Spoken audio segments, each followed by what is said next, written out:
What's going on YouTube? Welcome back to another video, and in this video we're going to be talking about how to make $10,000 a month using ICT concepts, as well as how you can do the same. And throughout this entire video we're going to be covering a wider range worth of topics. First, we're going to be covering creating an overall day bias, try to keep it very simple and easy to understand. Then we're going to be going over a top-down analysis approach. Right before I ever place a trade or even think about placing a trade, I have to create a plan. Right, once you create that plan, you create the approach of what you're coming into so you don't get faked out. Then we're going to be talking about higher time frame points of interest. We'll cover that later on, and then going down into our lower time frame entry model, specifically what I was looking at and how to identify a proper setup. And then last but not least, we're going to be putting things together as well as creating a full-on trading plan. If you haven't already, make sure you guys click that like button and make sure you guys watch to the end of this video. As well as if you guys do want to live trade with me and my brother Spec Trades every single day, as well as access to 100+ hours worth of additional lessons, courses, material found nowhere else, you guys can click the first link in the description and join the Spark Train Mentorship.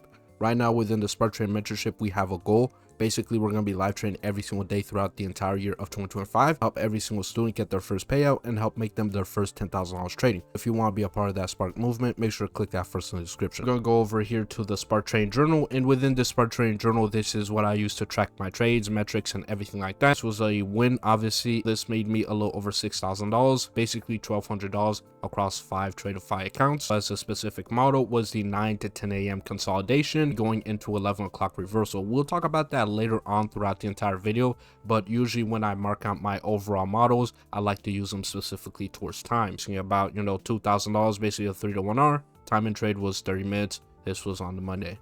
So obviously we could see here, this was the exact setup. As you can see, me placing the trade, stop loss back over these highs, targeting back below those lows there for over a 3 to 1 hour.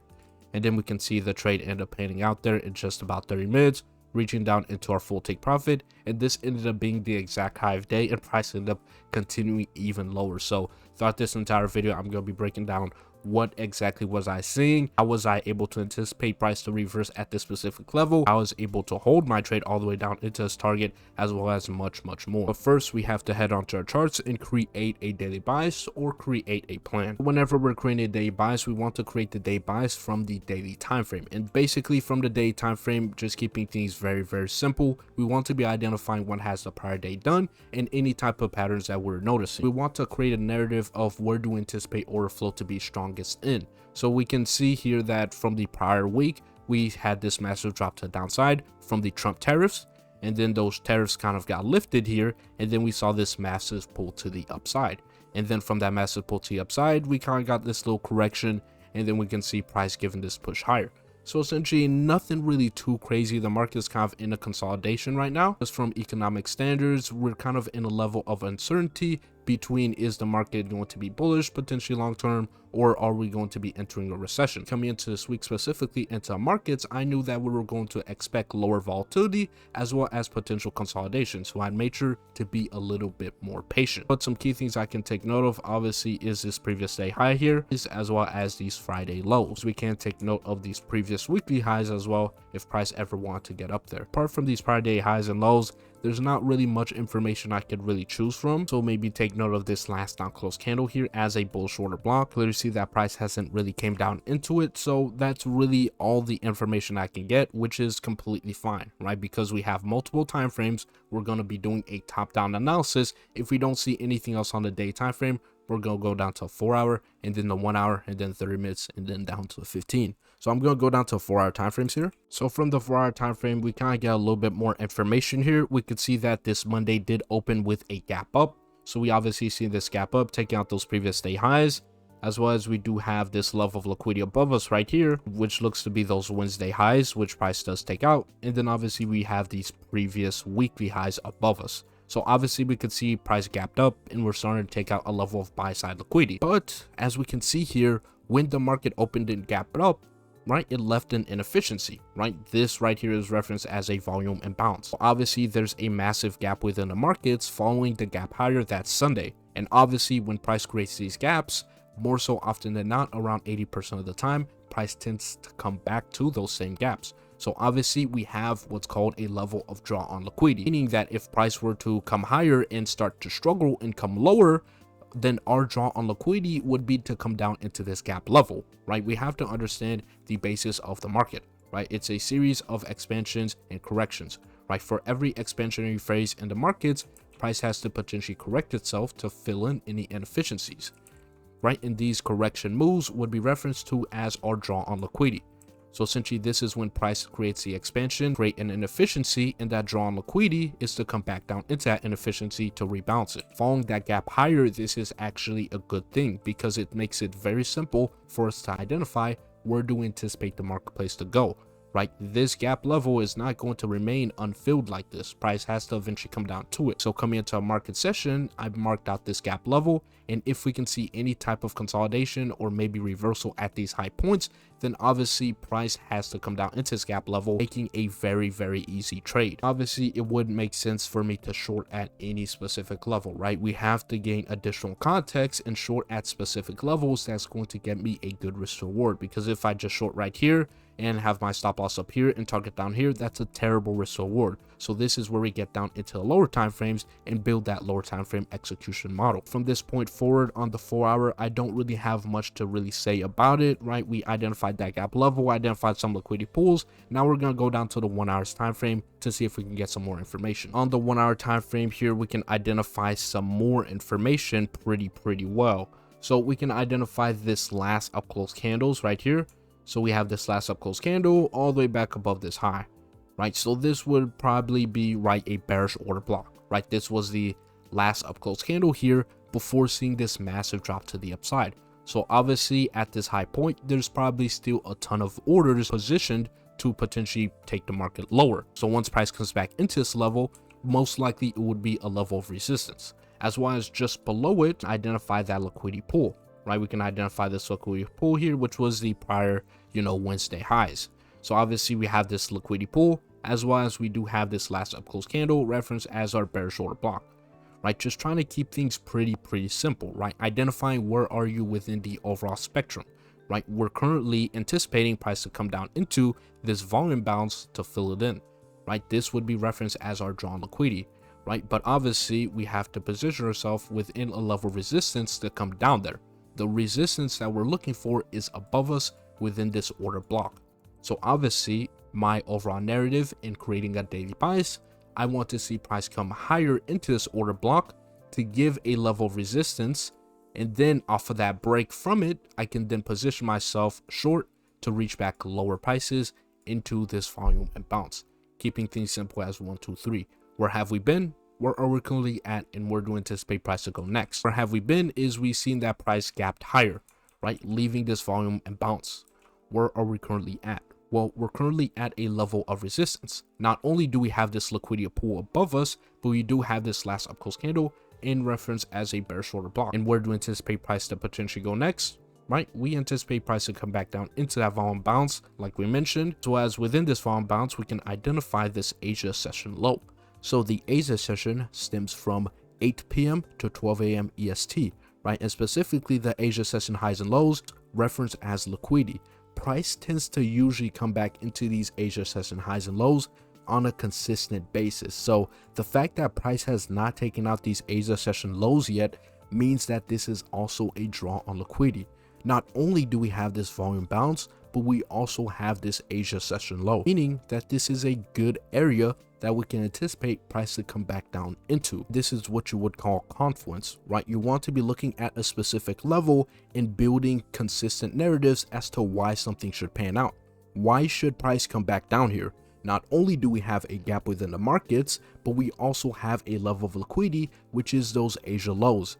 More often than not, I'd probably say 80 to 90% of the time, price comes back to those Asia session highs and lows. So this is a consistent level that price usually takes out.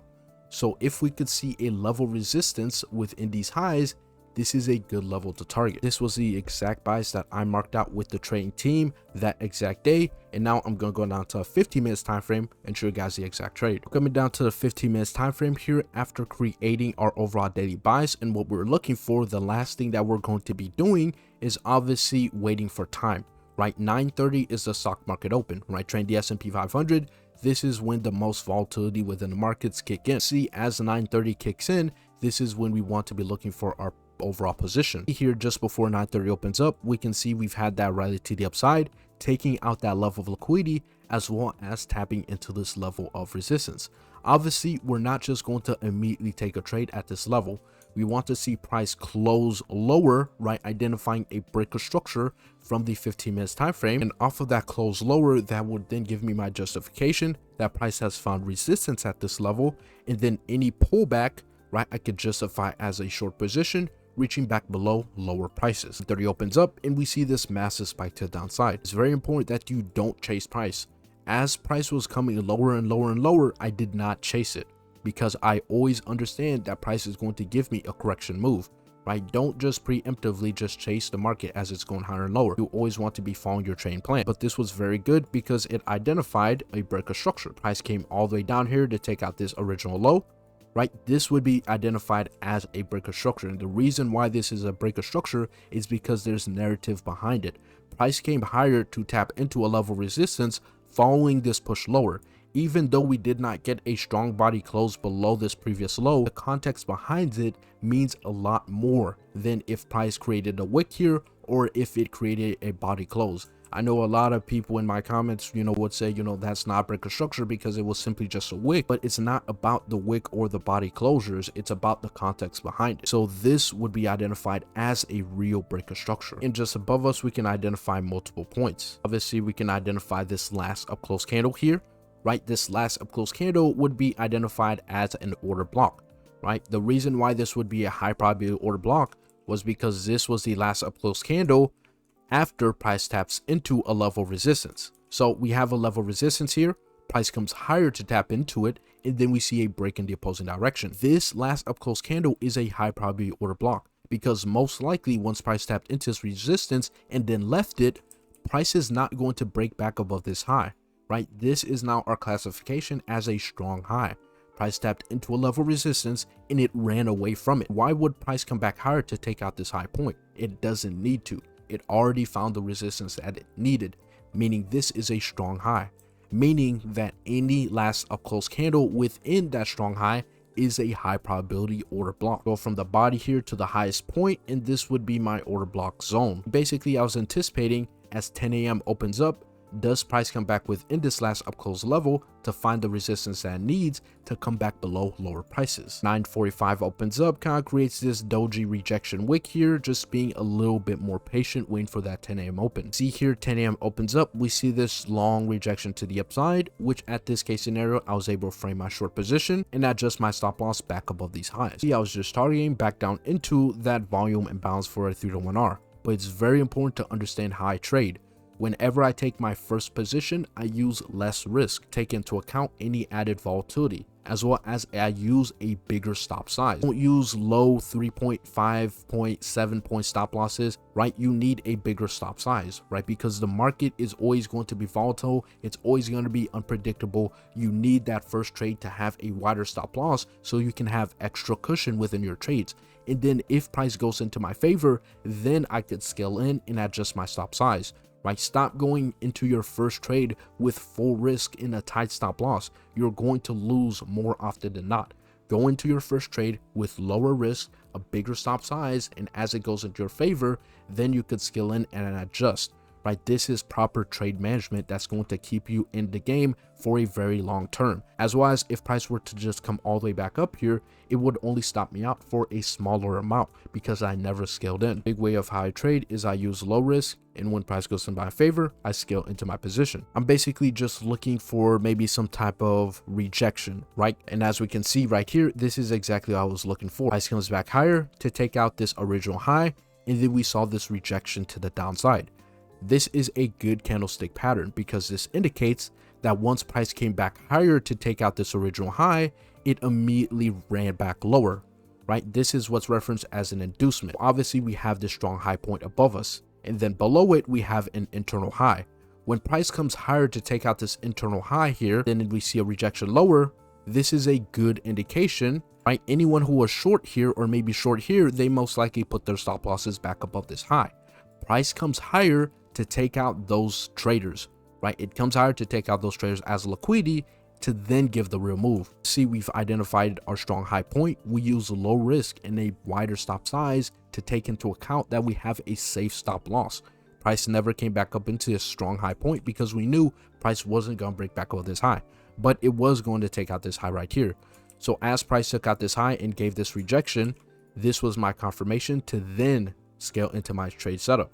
And basically I scaled in around this level and I adjusted my stop loss back above this high point right here. Once we get this inducement, basically price sweeping this prior high, this now becomes the lower high. Just trying to keep things as simple as possible, right? We have the strong high point, we have the internal high, price comes higher to take out the internal high. This first move to go higher and then lower, this was the fake move. Once price comes back higher to take out those traders that got faked out, then this is the real move, right? I hope that makes sense, right? When it comes to trading inducements in this situation, to where you identify a strong high and then price induces this internal high, this would be identified as your new high point. Obviously, I adjusted my stop loss back up to these highs. Basically, I'm risking the same amount since I scale into my position and I adjust my stop loss tighter. I'd be risking the same amount, but if price were to come lower here, I'd be making more than double on my original setup.